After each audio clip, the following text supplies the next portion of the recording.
mana fataa. Waanu maali si jaasa barsiisaa taatu sin dhagoo kilaasii keessatti bakka micaa akkuma goonuu hin qabnu bakka micaa kana maal goona meere.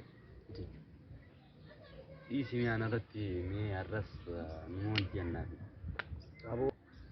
Aboo ati laffeeni siin hin jenneese nan amantu bar yoo na amanu baatte qoy ni dhufaa mi qoy siin garsiisa nan amantu duraanuu gizee dhufe qoy si Awoo takkitti har'aa numa mokkorraati.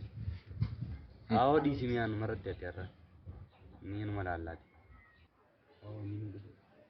Aboo inni nu dhufe kun oni lallaata qoy ani argu. Kuno ati nan amantu mi jilaa lala ma bini ko si goddu.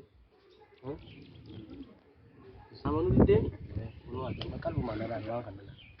Ana man duraanuu nama gotta qoy maanta nama. Mee ani lalla. Aboo si ayyama jack aboo bro lala kaasin jeeti lala mana Abdullah Jamal ni beeytaami dhaqii jide akkaanan jiru laale homme Akkaatu jiru.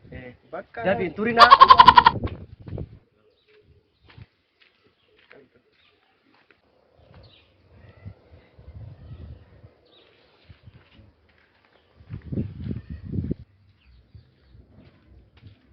Awoo saayibari. Si barbaadee si dhabee si fattashee si dhabee boo. Duuba yoo achi dhabdee mana isaaniitti ilaaltu. Awoo bakka alaaleetti hin dhufa boo.